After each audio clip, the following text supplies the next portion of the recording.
Nous revoilà dans le grand hall de la Villa Arson. Nous allons nous diriger donc vers l'exposition correspondant à la lettre Noun. Cette lettre Noun, donc c'est le poisson.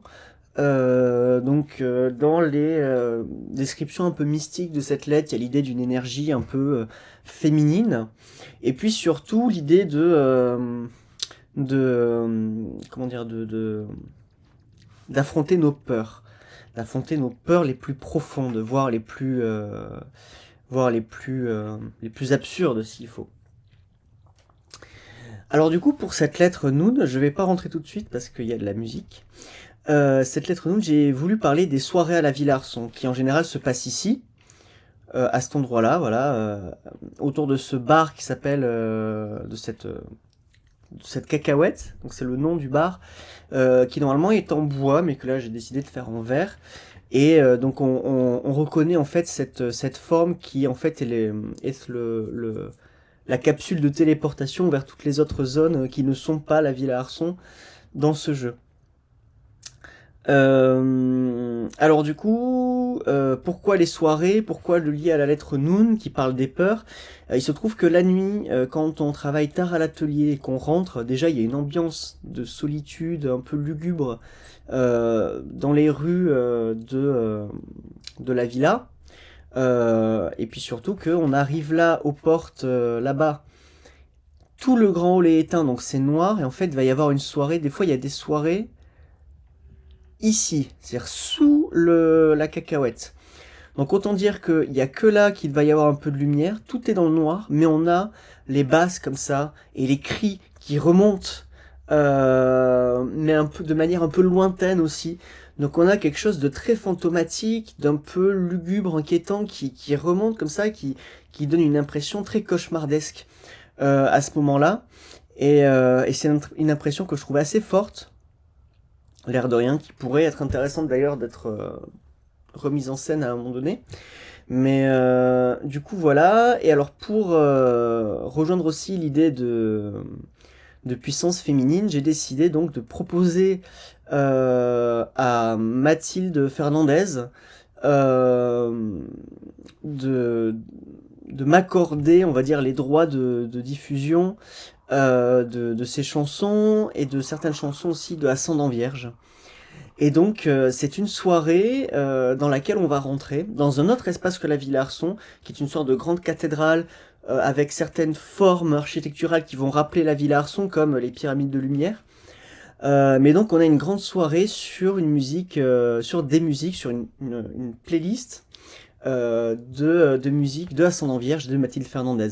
Mathilde Fernandez, qui est une artiste plasticienne, d'installation et de performance, qui est également chanteuse, mais qui dans sa pratique plastique aussi travaille sa voix de manière plastique. Notamment, ça lui arrive d'être aussi ventriloque d'ailleurs dans ses performances, c'est assez impressionnant.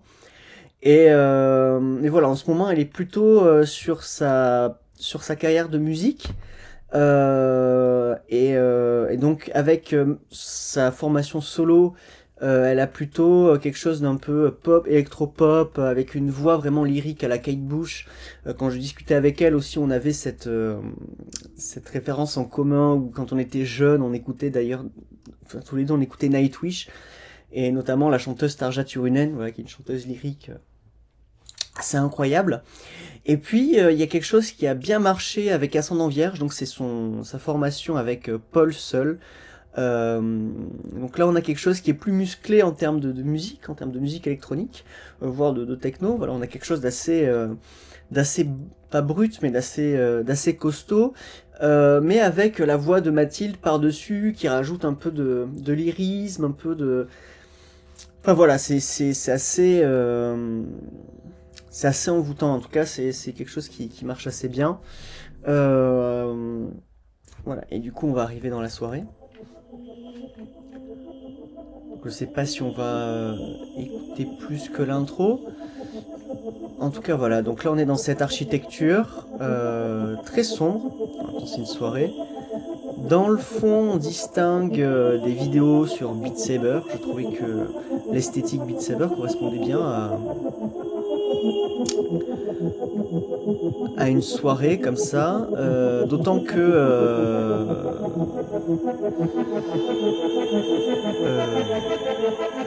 voilà, on a cette esthétique des lasers, on a les rythmes. Alors le dehors n'est pas accessible. Par contre, on peut monter dans les étages.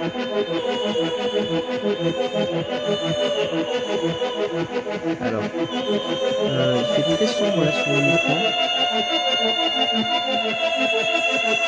Voilà, pourtant j'ai mis une petite lumière pour y voir mieux. Voilà. Donc là on est en haut.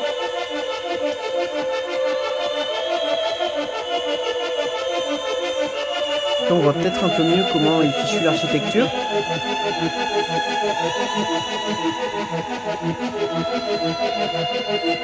Donc on a des personnages en bas qui dansent, donc ils sont des personnages, j'ai fait que 3 personnages que j'ai animés sur Mixamo.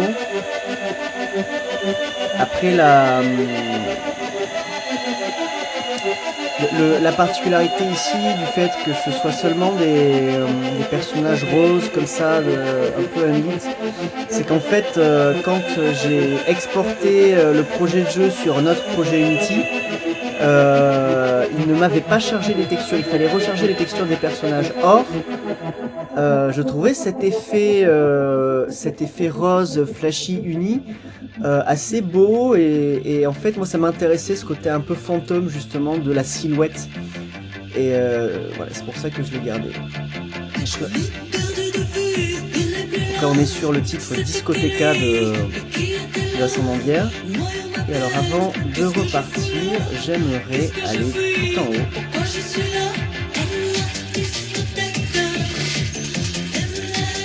Là on va monter.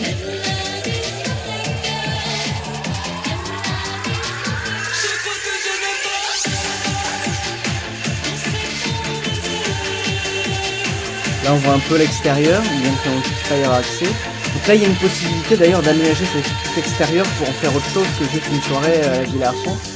C'est un environnement qui pourrait être bien entendu réutilisé.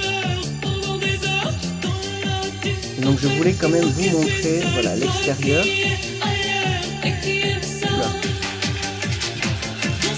Voilà, de dehors ça ressemble à ça.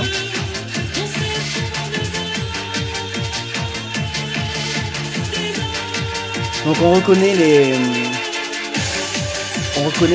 pyramides de lumière que l'on retrouve à la Villa Arson.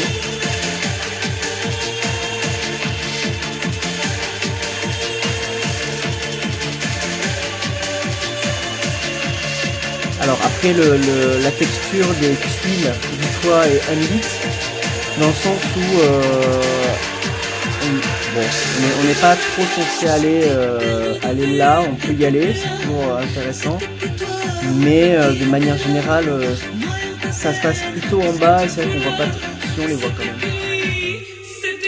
Et voilà, ça rajoute une touche un peu, donc ça rappelle les personnages et ça rajoute une touche un peu étrange. Et donc pour ressortir, il faut trouver la cacahuète, pardon pas la villa, la cacahuète, et normalement j'ai mis un repère lumineux. Ah, voilà, le repère lumineux est là. Donc là on a la cacahuète qui est en bois ici. Hop, on ressort. Voilà, donc ça c'est une pièce bien entendu qui demande à prendre le temps. La soirée c'est quelque chose qui est pas mal à vivre en réalité virtuelle parce qu'on est vraiment immergé dans le truc, on est avec les personnages et on peut danser, on peut se sentir plus voilà, immergé dans cette soirée. Après sur la question des conditions de jeu, on peut soit jouer en vert, soit voilà, penser vraiment à une installation dans une salle noire avec, pour vraiment surjouer l'immersion, un peu comme au cinéma. En tout cas la question de l'immersion du coup est importante, hein, bien entendu pour cette pièce. Voilà, je pense que c'est suffisant et on va passer du coup à la prochaine la prochaine expo.